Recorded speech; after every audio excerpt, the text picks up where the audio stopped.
اعمال کا بدلہ تو جہنم ہی تھا، میں تو جاتا مجھے سرکار نے جانے نہ دیا۔ الحمدللہ رب العالمین والصلاة والسلام علی سید الانبیاء والمرسلین، اما بعد فاعوذ باللہ من الشیطان الرجیم، بسم اللہ الرحمن الرحیم۔ الصلاة والسلام علیک یا رسول اللہ وعلی آلک واصحابک یا حبیب اللہ۔ الصلاة والسلام علیک یا نبی اللہ وعلی آلک واصحابک یا نور اللہ۔ نویت سنت الاعتکاف۔ میٹھے میٹھے اور پیارے پیارے اسلامی بھائیوں اور مدنی چینل کے ناظرین، درود پاک پڑھنے کے بے شمار فضائل و برکات ہیں۔ آئیے درود پاک کی ایک بڑی پیاری فضیلت سنتے ہیں۔ حضرت سیدنا فضالہ بن عبید رضی اللہ تعالیٰ عنہ سے روایت ہے کہ سید المبلغین رحمت للعالمین صلی اللہ تعالیٰ علیہ وسلم مسجد میں تشریف فرما تھے کہ ایک آدمی آیا، اس نے نماز پڑھی، پھر ان کلمات سے دعا مانگی، اللہم اغفر لی وارحمنی، یعنی اے اللہ عز و جل مجھے بخش دے اور مجھ پر رحم فرما۔ رسول اللہ صلی اللہ تعالیٰ علیہ وسلم نے فرمایا، اجلت ایہا المصلی، اے نمازی تو نے جلدی کی۔ فرمایا جب تو نماز پڑھ کر بیٹھے پہلے اللہ تعالیٰ کی ایسی حمد کر جو اس کے لائق ہے، پھر مجھ پر درود پاک پڑھ اور اس کے بعد دعا مانگ۔ راوی کا بیان ہے اس کے بعد ایک شخص نے نماز پڑھی، پھر فارغ ہو کر اللہ تعالیٰ کی حمد بیان کی، پھر نبی پاک علیہ الصلوۃ والسلام پر درود پاک پڑھا تو سرکار مدینہ صلی اللہ تعالیٰ علیہ وسلم نے ارشاد فرمایا، ایھا المصلی، اے نمازی تو دعا مانگ، تیری دعا قبول کی جائے گی۔ تو پتہ چلا کہ جب بھی دعا مانگی جائے اللہ تبارک و تعالیٰ کی حمد بھی بیان کی جائے اور پھر نبی پاک صلی اللہ تعالیٰ علیہ وسلم پر درود پڑھا جائے۔ صلو علی الحبیب صلی اللہ تعالیٰ علی محمد صلی اللہ علیہ وسلم۔ نبی پاک صلی اللہ تعالیٰ علیہ وسلم کا فرمان عالی شان ہے، مومن کی نیت اس کے عمل سے بہتر ہوتی ہے۔ بغیر اچھی نیت کے کسی بھی عمل خیر کا ثواب نہیں ملتا، اور جتنی اچھی نیتیں زیادہ اتنا ثواب بھی زیادہ۔ تو نیت کرتے ہیں کہ نگاہیں نیچی کیے خوب کان لگا کر دھیان سے بیان سنوں گا، ٹیک لگا کر بیٹھنے کے بجائے علم دین کی تعظیم کی خاطر جہاں تک ہو سکا دو زانوں بیٹھوں گا۔ یہ بھی نیت کر لیں ضرورتاً سرک سمٹ کر دوسرے کے لیے جگہ کشادہ کروں گا، دھکا وغیرہ لگا تو صبر کروں گا، گھورنے جھڑکنے اور الجھنے سے بچوں گا۔ اور یہ بھی نیت کر لیں بیان کے بعد آگے بڑھ کر سلام و مصافحہ اور انفرادی کوشش کروں گا۔ میں بھی نیت کرتا ہوں اللہ عز و جل کی رضا پانے اور ثواب کمانے کے لیے بیان کروں گا۔ قرآن پاک کا حکم، ادعو الی سبیل ربک بالحکمت والموعظۃ الحسنہ، اپنے رب کی راہ کی طرف بلاؤ پکی تدبیر اور اچھی نصیحت سے۔ اور بخاری شریف میں وارد اس فرمان مصطفیٰ صلی اللہ تعالیٰ علیہ وسلم، بلغوا عنی ولو آیہ، یعنی پہنچا دو میری طرف سے اگرچہ ایک ہی آیت ہو، میں دیے ہوئے احکام کی پیروی کروں گا۔ اے میرے میٹھے اور پیارے اسلامی بھائیوں، بڑا ہی مبارک مہینہ، بڑا ہی پیارا مہینہ جسے اللہ کا مہینہ کہا گیا۔ اس مہینے کا احساس کرنا، اس مہینے کا احترام کرنا، اس مہینے کے لیے اپنے آپ کو گویا تیار کرنا، یہ اللہ کو کتنا مقبول ہے۔ آپ ایک واقعہ سنیں، اس سے آپ کو یہ بات مزید سمجھ آئے گی۔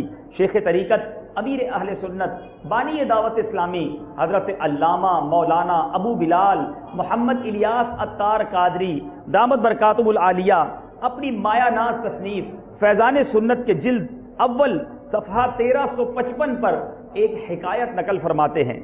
منقول ہے کہ حضرت سیدنا عیسیٰ روح اللہ علی نبینا علیہ الصلوۃ والسلام کے دور کا واقعہ ہے کہ ایک شخص مدت سے کسی عورت پر عاشق تھا۔ ایک بار اس نے اپنی اس معشوقہ پر برے ارادے سے قابو پا لیا۔ اب لوگوں کی ہلچل اس نے دیکھی، اس نے اندازہ لگایا کہ لوگ آج رات چاند دیکھ رہے ہیں۔ اس نے اس عورت سے پوچھا کہ یہ لوگ کس مہینے کا چاند دیکھ رہے ہیں؟ اس نے کہا رجب کا۔ یاد رہے وہ نوجوان مسلمان نہیں تھا، غیر مسلم تھا۔ جب اس نے یہ سنا کہ رجب کا چاند دیکھ رہے ہیں، گویا ماہ رجب آنے والا ہے، وہ اس عورت سے الگ ہو گیا، رجب کے احترام میں الگ ہو گیا اور گناہ کے کام سے باز رہا۔ حضرت عیسیٰ علی نبینا علیہ الصلوۃ والسلام کو حکم ہوا کہ ہمارے فلاں بندے کی ملاقات کو جاؤ۔ اللہ کے نبی کو حکم ہو رہا ہے کہ فلاں بندے سے ملاقات کو جاؤ۔ حضرت عیسیٰ علیہ الصلوۃ والسلام تشریف لے گئے۔ اللہ عز و جل کی طرف سے جو حکم ملا تھا وہ اسے سنایا کہ مجھے حکم ملا ہے تیری ملاقات کو آؤں۔ یہ سنتے ہی اس کا دل نور اسلام سے جگمگا اٹھا اور اس شخص نے کلمہ پڑھ کر اسلام قبول کر لیا، حضرت عیسیٰ پر ایمان لایا، اس نے ان کے مذہب پر اسلام قبول کیا۔ مگر پتہ کیا چلا کہ پہلے کے لوگ رجب کا احترام جانتے تھے، اس مہینے کی قدر جانتے تھے، انہیں یہ معلوم تھا یہ کتنا مبارک مہینہ ہے۔ مگر اے مسلمانوں، بدقسمتی یہ ہے کہ آج رجب کا مہینہ شروع بھی ہو جاتا ہے، ختم بھی ہو جاتا ہے، ہمارے اندر کوئی تبدیلی نہیں آتی، ہمارے اندر کوئی فرق نہیں آتا کہ یہ کون سا مہینہ ہے۔ اے میرے میٹھے اور پیارے اسلامی بھائیوں، یہ تو ایک غیر مسلم تھا جس نے رجب کا احترام کیا، رب کریم نے اسے احترام رجب کی برکت سے ایمان کی دولت عطا فرما دی۔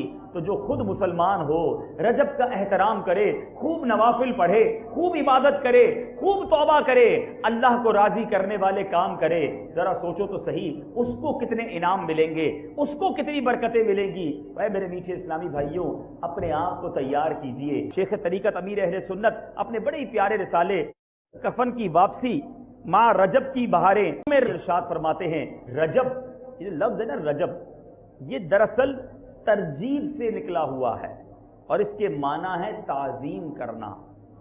اس کو العصب یعنی تیز بہاؤ والا بھی کہتے ہیں، اس لیے کہ اس ماہ مبارک میں توبہ کرنے والوں پر رحمت کا بہاؤ تیز ہو جاتا ہے اور عبادت کرنے والوں پر قبولیت کے انوار کا فیضان ہوتا ہے۔ اس مہینے کو العصم یعنی بہرا، خوب بہرا بھی کہتے ہیں۔ مہینے کو بہرا کیوں کہتے ہیں؟ اس کی وجہ یہ ہے کہ اس میں جنگ و جدل کی آوازیں سنائی نہیں دیتی۔ پہلے کے لوگ وہ مہینے جن کا احترام ہے اسلام میں، آگے بتاؤں گا وہ کون سے مہینے ہیں، ان مہینوں میں جنگ نہ کیا کرتے، تو رجب کے مہینے میں جنگ و جدل کی آواز نہ آتی، اس لیے اس کو بہرا کہا جاتا، اسے رجب بھی کہا جاتا ہے۔ اور اس کی وجہ یہ ہے کہ جنت کی ایک نہر ہے جس کا نام رجب ہے، جس کا پانی دودھ سے زیادہ سفید ہے، شہد سے زیادہ میٹھا ہے اور برف سے زیادہ ٹھنڈا ہے۔ اس نہر سے وہی شخص پانی پیے گا جو رجب کے مہینے میں روزے رکھے گا۔ رجب میں روزے رکھنے والے کو جنت میں رجب نامی نہر سے پانی پلایا جائے گا۔ اے میرے میٹھے اور پیارے اسلامی بھائیوں، رجب المرجب بھی ان 4 مہینوں میں سے ہے۔ یاد رکھیں، اسلام میں 4 مہینے ہیں جن کی حرمت و عظمت کا ذکر قرآن پاک میں موجود ہے، جیسا کہ سورہ توبہ آیت نمبر 36 میں ان مہینوں کی حرمت کے متعلق ارشاد ہوتا ہے۔ ترجمہ کنز الایمان، بے شک مہینوں کی گنتی اللہ کے نزدیک 12 مہینے ہے۔ اللہ کی کتاب میں جب سے اس نے آسمان و زمین بنائے، ان میں سے 4 حرمت والے ہیں۔ یہ سیدھا دین ہے۔ یہ 4 حرمت والے مہینے کون سے ہیں؟ مفسر شہیر حکیم الامت حضرت مفتی احمد یار خان نعیمی رحمت اللہ تعالی علیہ فرماتے ہیں، حرمت والے مہینے 4 ہیں۔ پہلے 3 تو ملے ہوئے ہیں، ذوالقعدہ، ذوالحجہ اور محرم۔ یہ 3 مہینے ایک ساتھ آتے ہیں۔ بقرعید سے پہلے والا مہینہ، یعنی یوں سمجھ لیں کہ بقرعید سے پہلے والا مہینہ، بقرعید والا مہینہ اور محرم، یہ 3 مہینے ہو گئے، اور فرمایا چوتھا رجب، یہ 4 مہینے قرآن میں جس کا تذکرہ یہ حرمت والے ہیں اور یہ اسلام سے پہلے بھی محترم مانے جاتے تھے۔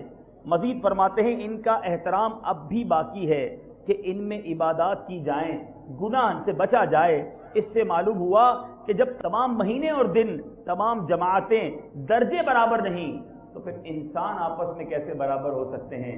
اللہ والوں کا مرتبہ بلند ہوا کرتا ہے، اولیاء سے صحابہ کا مرتبہ بلند ہوا کرتا ہے، صحابہ سے رسل اور انبیاء کا مرتبہ بلند ہوتا ہے، اور ہمارے آقا کا مرتبہ سب سے بلند ہے۔ اعلیٰ حضرت فرماتے ہیں نا، خلق سے اولیاء، اولیاء سے رسول، اور رسولوں سے اعلیٰ ہمارا نبی۔ اے میرے میٹھے اور پیارے اسلامی بھائیوں، یاد رہے قرآن مجید فرقان حمید میں اللہ تبارک و تعالیٰ ارشاد فرماتا ہے فَلَا تَظْلِمُوا فِيهِنَّ أَنفُسَكُمْ، ترجمہ کنز الایمان، تو ان مہینوں میں اپنی جان پر ظلم نہ کرو۔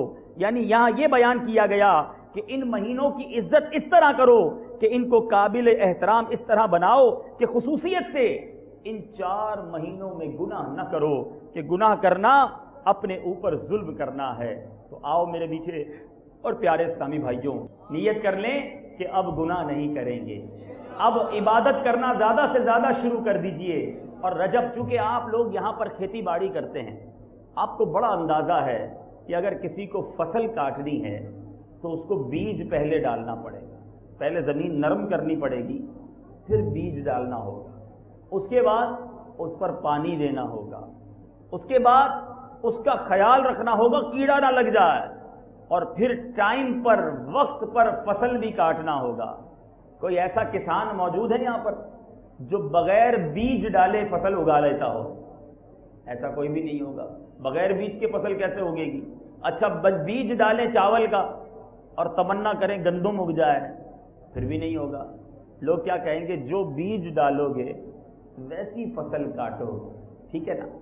امام صفوری رحمۃ اللہ تعالی علیہ بڑی پیاری بات فرماتے ہیں، فرماتے رجب جو ہے نا وہ عبادت کے بیج بونے کا مہینہ ہے، شعبان ان بیجوں پر آنسوؤں سے پانی ڈالنے کا مہینہ ہے، اور رمضان رحمت کی فصل کاٹنے کا مہینہ ہے۔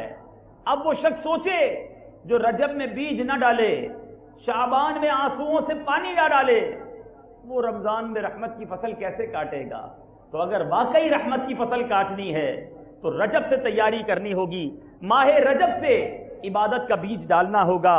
اے میرے میٹھے اور پیارے اسلامی بھائیوں، ہمیں گناہ چھوڑنے ہیں، اللہ کی نافرمانی سے دور ہونا ہے۔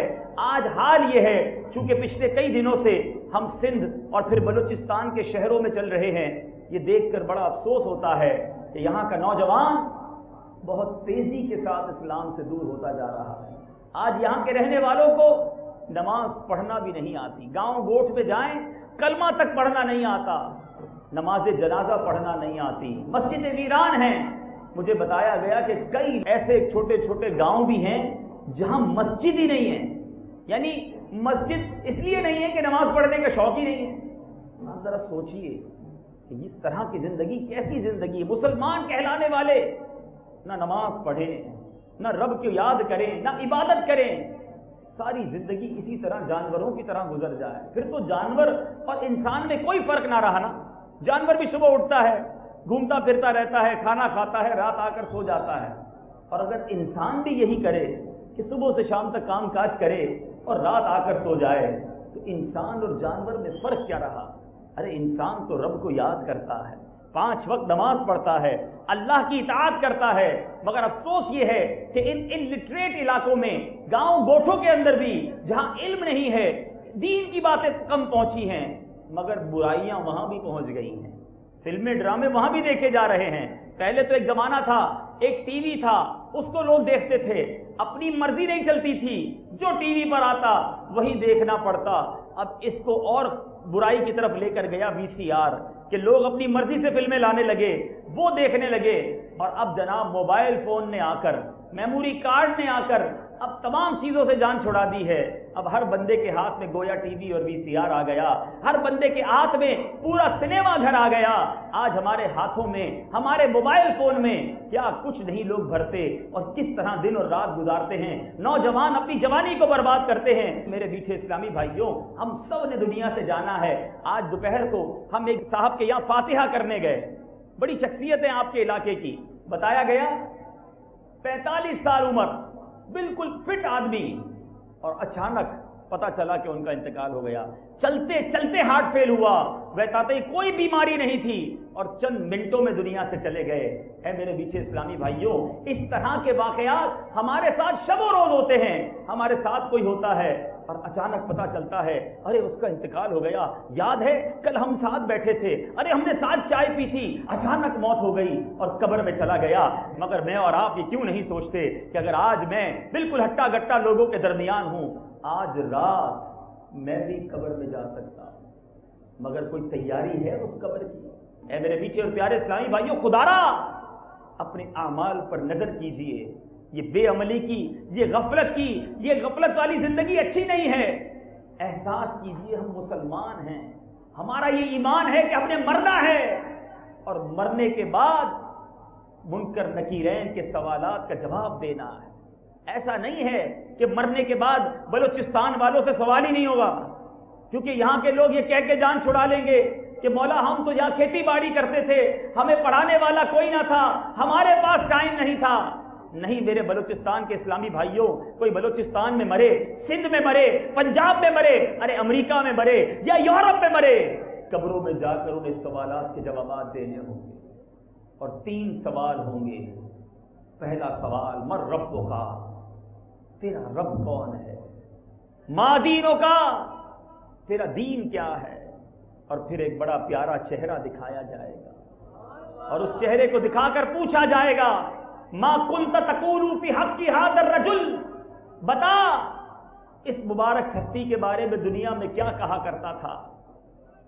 روایتوں میں یہ الفاظ موجود ہیں کہ جس نے زندگی عبادت میں گزاری ہوگی، جس نے نمازیں پڑھتے ہوئے سنتوں پر عمل کرتے ہوئے زندگی گزاری ہوگی، وہ تو ان سوالات کے جوابات دے لے گا، مگر جس نے ساری زندگی گناہوں میں نمازیں قضا کرتے ہوئے، برے کام کرتے ہوئے گزاری ہوگی، آقا کی سنت کے مطابق نہیں بلکہ نبی پاک کے دشمنوں کے طریقے پر زندگی گزاری ہوگی، وہ قبر میں جا کر کسی سوال کا جواب نہ دے سکے گا، اور پھر قبر جہنم کا گھڑا بنا دی جائے گی۔ اے میرے میٹھے اسلامی بھائیوں، یہ وقت ہے اپنے رب کی طرف سر کو جھکا لو اور اپنے اعمال کو درست کر لیجئے۔ سبحان اللہ، اس مہینے کے فضائل کتنے پیارے ہیں، اس قدر فضائل ہیں کہ ہمیں فوراً توبہ کر لینی چاہیے، کہیں ایسا نہ ہو یہ گناہ پر گناہ کرنا، یہ بار بار گناہ کرنا ہمارے دل کو سیاہ کر دے۔ بعض اوقات جب اس طرح کی باتیں ہوتی ہیں تو کچھ لوگ ہوتے ہیں کہ جن کو یہ باتیں اثر بھی نہیں کرتی، بور ہو رہے ہوتے ہیں، کہتے ہیں یہ مولانا صاحب کو کیا ہو گیا ہے، کیسی باتیں کر رہے ہیں، کب اجتماع ختم ہوگا، کب یہ بیان ختم ہوگا، وہ بور ہوتے ہیں۔ اس کی وجہ کیا ہے؟ سنو، نبی پاک علیہ الصلوۃ والسلام کا فرمان عالی شان ہے، جب کوئی بندہ گناہ کر لیتا ہے تو اس کے قلب پر، دل پر ایک سیاہ نقطہ لگ جاتا ہے، لیکن جب وہ اللہ تعالیٰ سے مغفرت طلب کرتا ہے اور توبہ کر لیتا ہے تو اس کا قلب صاف کر دیا جاتا ہے، اور اگر وہ توبہ کے بجائے دوبارہ گناہ کر لے تو یہ سیاہی مزید بڑھ جاتی ہے، یہاں تک کہ اس کا سارا دل سیاہ ہو جاتا ہے، اور پھر اس کو نصیحت کی کوئی بات اثر نہیں کرتی۔ غور کیجئے میرے پیچھے اسلامی بھائیوں، روز گناہ، روز نافرمانی، روز نماز چھوڑنا، روز جھوٹ بولنا، روز حرام دیکھنا، روز حرام سننا، روز ماں باپ کو ستانا، ارے جو روزانہ کی بنیاد پر گناہ کر رہا ہے کہیں اس کا دل سیاہ تو نہیں ہو گیا؟ ارے کتنا بد نصیب ہے وہ شخص جس کا دل سیاہ ہو گیا، اور اگر دل ہی سیاہ ہو گیا اللہ کی بارگاہ میں کیا جواب دے گا؟ کر لو توبہ، وہ رب کی رحمت بہت بڑی ہے، ارے کتنے ہی گناہ کیوں نہ ہو، اگر بندہ سچے دل سے توبہ کر لے میرا رب گناہوں کو معاف فرما دیتا ہے، وہ دل کو بھی صاف کر دے گا۔ بس ندامت کے آنسو چاہیے، دل کسی صابن اور شیمپو سے نہیں دھویا جا سکتا، اگر دل کا میل دھونا ہے تو ندامت کے آنسو بہانے ہوں گے، شرمندگی سے رب کی بارگاہ میں رونا ہوگا، اور اگر یہ آنسو بہہ نکلے اور اللہ کی بارگاہ میں قبول ہو گئے تو انشاءاللہ ہمارا یہ سیاہ دل بھی اجیالہ ہو جائے گا۔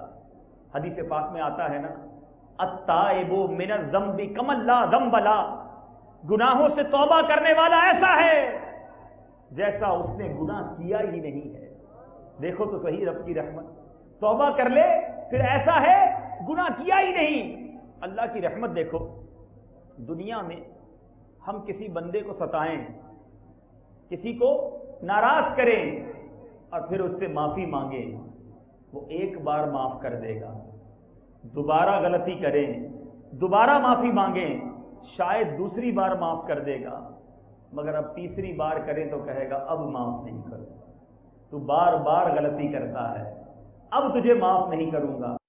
مگر رب کی رحمت دیکھو، بندہ ساری زندگی گناہ کرتا رہے، ایک بار سچے دل سے معافی مانگے، میرا مولا وہ سارے گناہ معاف کر دیتا ہے۔ معافی مانگنے والا چاہیے، اور پھر رب کی رحمت دیکھو، جس سے راضی ہو جائے اس کے گناہوں کو نیکیوں سے بھی بدل دیتا ہے۔ اے میرے بیچے پیارے اسلامی بھائیوں، سیدنا انس رضی اللہ تعالیٰ عنہ سے مروی ہے، رسول اللہ صلی اللہ تعالیٰ علیہ وسلم نے فرمایا، اللہ عز و جل کے پسندیدہ مہینوں میں رجب کا مہینہ ہے، یہ اللہ عز و جل کا مہینہ ہے، جس نے اللہ کے مہینے رجب المرجب کی تعظیم کی اس نے اللہ کے حکم کی تعظیم کی، اور جس نے خدا تعالیٰ کے حکم کی تعظیم کی اللہ عز و جل اس کو نعمتوں والے باغات میں داخل کرے گا اور اس کے لیے اپنی بڑی رضا واجب کرے گا۔ اس مہینے کا احترام کرنا ہے۔ دیکھو، اس مہینے میں گناہ نہیں کرنے، اس مہینے میں رب کو ناراض نہیں کرنا، اس مہینے میں ہمیں نماز قضا نہیں کرنی، بلکہ آج سے انشاءاللہ ہم نمازوں کی پابندی شروع کر دیں گے۔ سنو سنو، میرے آقا علیہ الصلوۃ والسلام فرماتے ہیں، ایک بار صحابہ کرام سے میرے آقا نے ارشاد فرمایا، تم پر لازم ہے کہ ماہ رجب کی راتیں قیام میں گزارو اور اس کے دن روزے کی حالت میں گزارو۔ جو شخص اس مہینے کے کسی دن میں 50 رکعت نماز پڑھے، اس کے لیے اس طرح کی ہر رکعت میں بقدر استطاعت قرآن پاک کی تلاوت کرے تو اللہ عز و جل اس شخص کو بالوں اور روؤں کی تعداد کے برابر نیکیاں عطا فرمائے گا۔ کیا اپنے بال گن سکتے ہیں آپ؟ اپنے جسم پر جو روئیں ہیں وہ گن سکتے ہیں؟ انکاؤنٹیبل، گن ہی نہیں سکتے۔ مگر رجب کے اندر جو 50 رکعتیں ایک دن میں پڑھے، اللہ تعالیٰ اس کو کتنی نیکیاں عطا فرمائے گا۔ اتنا مبارک مہینہ، میرے آقا مدینے والے مصطفیٰ صلی اللہ تعالیٰ علیہ وسلم کا فرمان ہے، رجب کے مہینے میں استغفار کی کثرت کرو، بس بے شک اس کے ہر لمحے میں کئی افراد کو اللہ عز و جل آگ سے خلاصی عطا فرماتا ہے۔ یہ رجب کے ہر لمحے میں لوگ جہنم سے آزاد ہو رہے ہوں گے۔ اے میرے میٹھے اسلامی بھائیوں، ہم سب کو یہ فکر ہونی چاہیے کہ اس مبارک مہینے میں جہاں لاکھوں کروڑوں بخشے جائیں، میرا نام بھی اس میں آ جائے۔ ریاض الصالحین میں ہے کہ میرے آقا علیہ الصلوۃ والسلام نے فرمایا، اے لوگو اللہ سے توبہ کرو اور اس سے بخشش چاہو، بے شک میں روزانہ 100 مرتبہ اللہ کے حضور توبہ کرتا ہوں۔ میرے آقا توبہ فرماتے 100 بار، اور ہم ہیں کہ پورے دن میں رب سے توبہ نہیں کرتے۔ کم از کم استغفر اللہ ربی من کل ذنب واتوب الیہ، یہ دن میں 100 بار ہمیں بھی پڑھنا چاہیے، اور ندامت کے ساتھ پڑھنا چاہیے، اس خیال کے ساتھ پڑھنا چاہیے کہ میرے مولا میرے گناہوں کو معاف فرما۔ مفسر شہید حکیم الامت حضرت مفتی احمد یار خان کیا خوب فرماتے ہیں پیارے آقا علیہ الصلوۃ والسلام کی جو توبہ اور استغفار ہے وہ بھی نماز کی طرح عبادت ہے، اس لیے میرے آقا علیہ الصلوۃ والسلام بکثرت توبہ اور استغفار کیا کرتے۔ کوئی یہ نہ سمجھے معاذ اللہ کہ میرے آقا اپنے گناہوں کی وجہ سے، بلکہ میرے آقا علیہ الصلوۃ والسلام معصوم ہیں اور گناہ آپ کے قریب بھی نہیں آتا۔ یاد رہے، یہ عبادت کی طرح نماز عبادت ہے، روزہ عبادت ہے، استغفار بھی عبادت ہے، اس لیے میرے آقا کثرت سے استغفار فرمایا کرتے۔ اے میرے میٹھے اور پیارے اسلامی بھائیوں، سبحان اللہ، ایک بڑی خوبصورت روایت، اللہ کی مغفرت کتنی بڑی ہے اور شیطان مردود اور اس کے چیلے جو ہیں وہ مسلمانوں پر کس طرح حملہ آور ہوتے ہیں۔ سیدنا ابو سعید رضی اللہ تعالیٰ عنہ بیان کرتے ہیں کہ رسول اللہ صلی اللہ تعالیٰ علیہ وسلم نے ارشاد فرمایا، شیطان نے اللہ عز و جل کی بارگاہ میں کہا اے میرے رب مجھے تیری عزت و جلال کی قسم جب تک بندوں کے جسموں میں روح باقی ہے میں انہیں بہکاتا رہوں گا۔ شیطان نے گویا چیلنج دیا، قسم کھائی کہ جب تک تیرے بندوں کے جسموں میں روح باقی ہے میں انہیں بہکاتا رہوں گا۔ سنو کریم نے کیا فرمایا، ہمارے مولا کی طرف سے کیا ارشاد ہوا؟ اللہ تعالیٰ نے ارشاد فرمایا مجھے اپنی عزت و جلال کی قسم جب تک وہ مجھ سے مغفرت مانگتے رہیں گے میں ان کی مغفرت کرتا رہوں گا۔ شیطان اپنا کام کرتا ہے، رحمان اپنا کرم برساتا ہے۔ اب ہمارے اوپر ہے ہم شیطان کی مانتے ہیں یا رحمان عز و جل کو پکارتے ہیں۔ اے میرے میٹھے اور پیارے اسلامی بھائیوں، یہ بھی یاد رہے جب بھی توبہ کرے نا، جب بھی مغفرت مانگے، اپنے ساتھ ساتھ سارے مسلمانوں کے لیے مانگے، تمام مسلمان مرد و عورت کے لیے بھی مغفرت مانگے کہ اس کا بھی بڑا ثواب ہے۔ حدیث پاک میں آتا ہے جو شخص مسلمان مردوں اور عورتوں کے لیے استغفار یعنی مغفرت کی دعا کرتا ہے اللہ تعالیٰ اسے ہر مرد و عورت کے بدلے ایک نیکی عطا فرماتا ہے۔ گویا اگر دنیا میں نوٹ کریں تو اس وقت 1.5 ارب مسلمان تو اس وقت ہیں اور اربوں چلے گئے دنیا سے۔ جب جب دعا مانگے کہ یا اللہ میری بھی مغفرت فرما، تمام مسلمانوں مرد و عورت کی مغفرت فرما، انشاءاللہ کروڑوں اربوں نیکیاں مل جائیں گی۔ تو یہ اپنی ہمیشہ عادت بنا لیں۔ اسی طرح میرے میٹھے اور پیارے اسلامی بھائیوں اور مدنی چینل کے ناظرین، اب آئیے رجب کی پہلی رات، حضرت امیر المومنین سیدنا مولا علی مشکل کشا کرم اللہ تعالی وجہ الکریم اس ماہ کی پہلی شب خاص اہتمام کرتے اور عبادت کرتے۔ منقول ہے کہ امیر المومنین مولا علی کرم اللہ تعالی وجہ الکریم کا دستور تھا آپ سال میں 4 راتیں ہر کام سے فارغ ہو کر فقط عبادت میں گزارتے، ان 4 راتوں میں خاص عبادت کرتے۔ اور وہ 4 راتیں کون سی ہیں غور سے سن لیں۔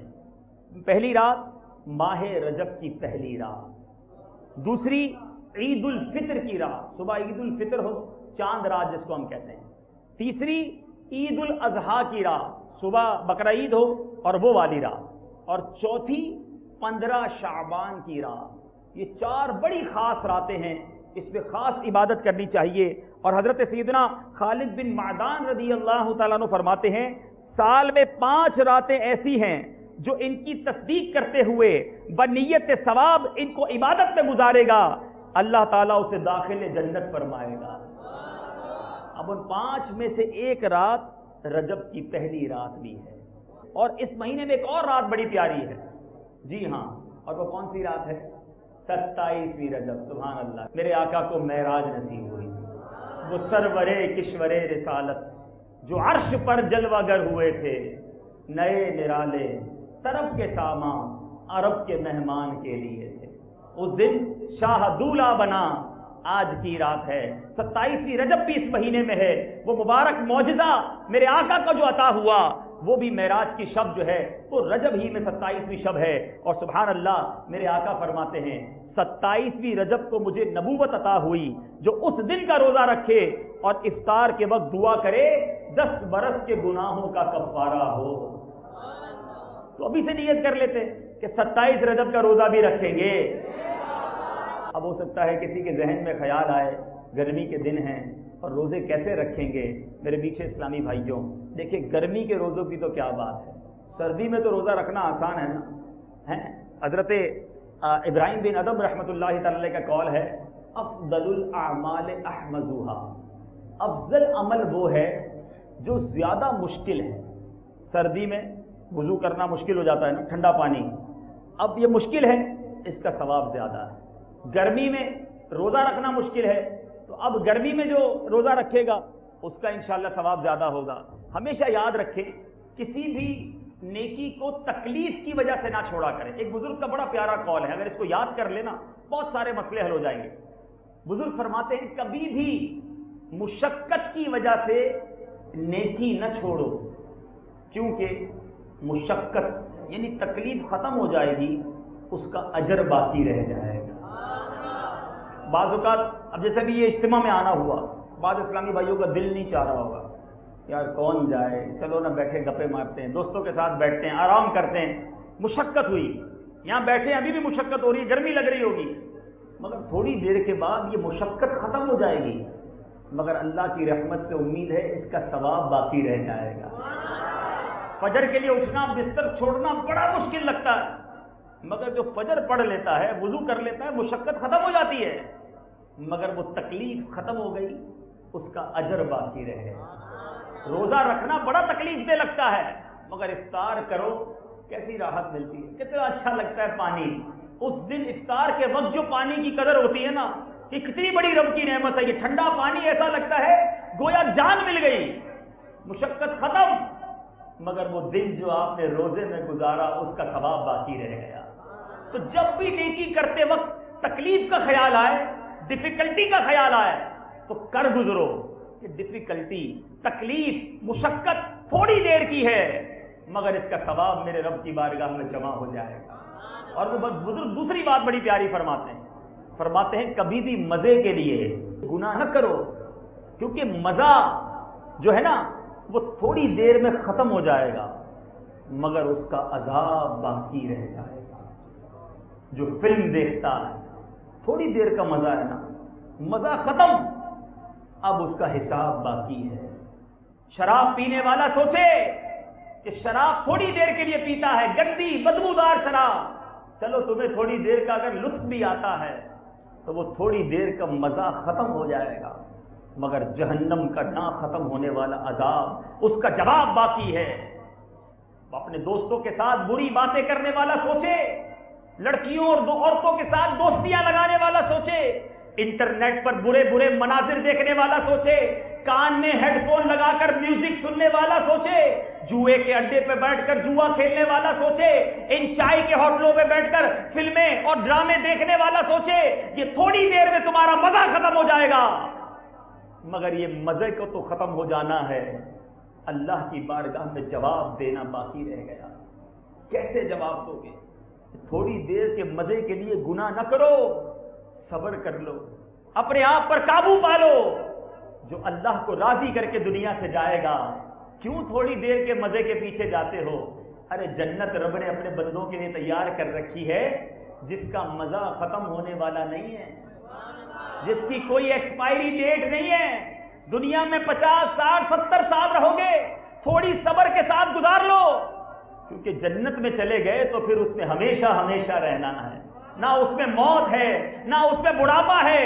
ارے جنت میں لطف ہی لطف ہے، تو کیوں ان گندے لطف کی طرف، ان برے مزوں کی طرف جاتے ہو؟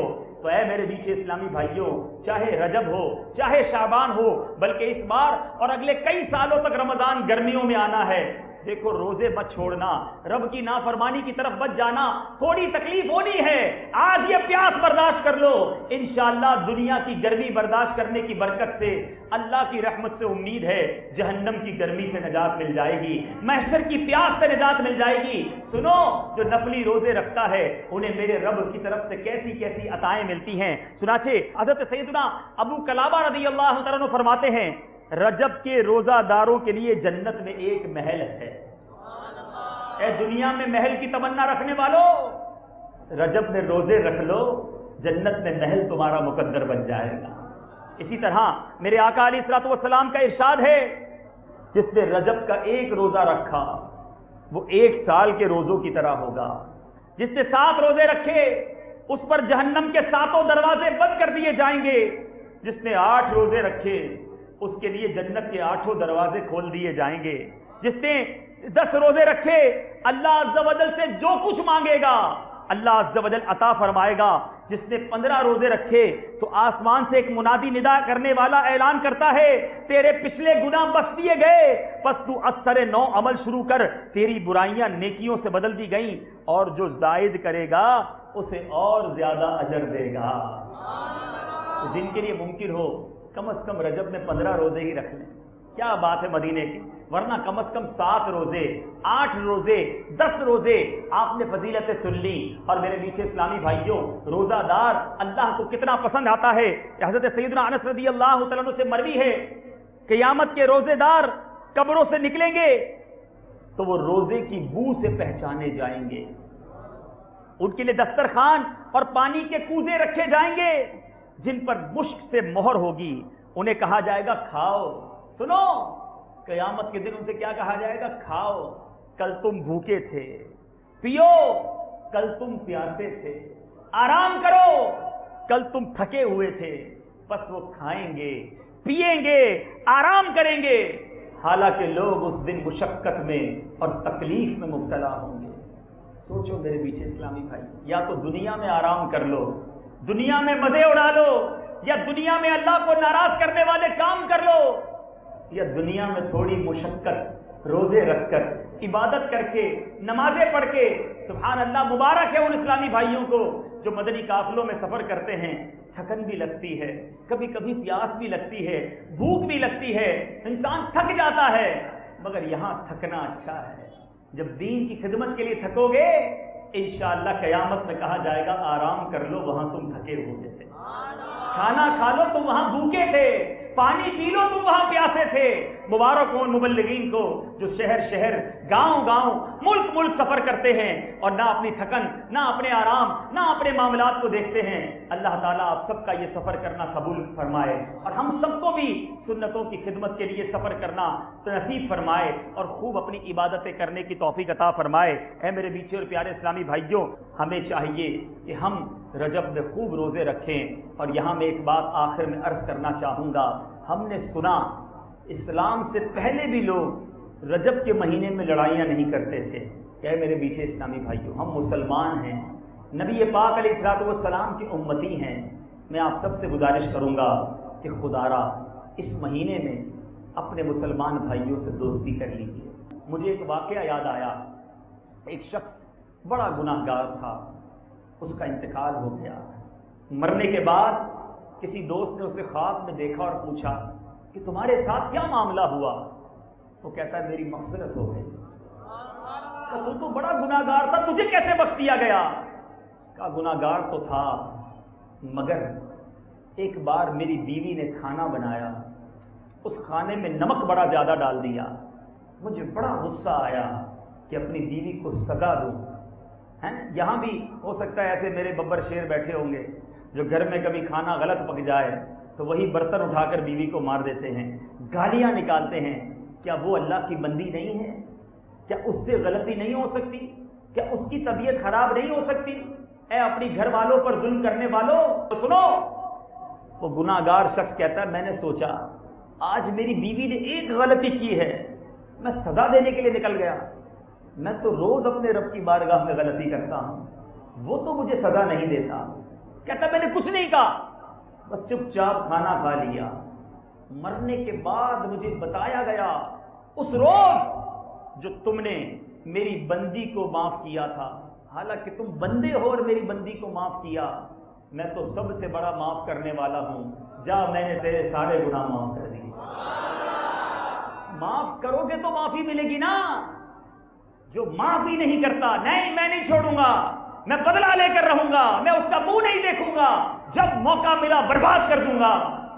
اے تکبر کرنے والوں, اے مسلمانوں کے لیے برا سوچنے والوں, ایسا نہ کرو. اگر میرے اور آپ کے جرموں پر پکڑ شروع کر دی نا رب نے, ہم کہیں کے نہ رہیں گے. اس نیت سے معاف کرو کہ مولا میں اسے معاف کرتا ہوں تو مجھے معاف کر دے. آگے بڑھو, معافیاں مانگ لو, محبتیں کر لو. ہم مسلمان بھائی ہیں. یہ بلوچی, سندھی, پنجابی, پختون, یہ تو ہمارے علاقوں کی وجہ سے ہماری زبانیں ہو گئیں, مگر ایک آقا کے امتی ہیں. یہ دشمنی کر کے, یہ تعصب کر کے, یہ دوریاں کر کے جینا اچھا نہیں ہے. آؤ آقا کے امتی بنو, ایک مسلمان بنو. ہم ایک ہیں, محبت کے ساتھ جیو. جب یہ مٹھی بند ہوتی ہے نا, اسے کوئی نہیں توڑ سکتا. اکیلی انگلیاں ہوں تو کوئی بھی توڑ سکتا ہے. ایک ہو جاؤ, سارے مسلمان مل کر جئیں, ایک دوسرے کا خیال کر کے جئیں, پھر دیکھو زندگی کا لطف کیسا آتا ہے. اللہ تعالیٰ سے دعا کرتے ہیں کہ مولا کریم رجب کے اس مبارک مہینے کی برکت سے ہم سب کو اتفاق و اتحاد عطا فرمائے, ہمیں دوسروں کو معاف کرنے کی توفیق عطا فرمائے. اگر میرا کوئی بھائی دشمنی لے کر جی رہا ہے, نفرت لے کر جی رہا ہے, اے کریم مولا آج ایسی نگاہ رحمت فرما, اس بھائی کے دل میں ایسی نرمی ڈال دے کہ آج وہ سب کو معاف کر دے. اور شیر و شکر ہو کر زندگی گزارے. آپ ہمت کرو, معاف تو کرو, پھر دیکھو آپ کے دل میں کیسا سکون طاری ہوتا ہے. اللہ تعالیٰ مجھے بھی آپ کو بھی رجب المرجب کی برکت عطا فرمائے. آمین بجاہ النبی الامین صلی اللہ تعالی علیہ وسلم. صلو علی الحبیب. میرے اعمال کا بدلہ تو جہنم ہی تھا. میں تو جاتا مجھے سرکار نے جانے نہ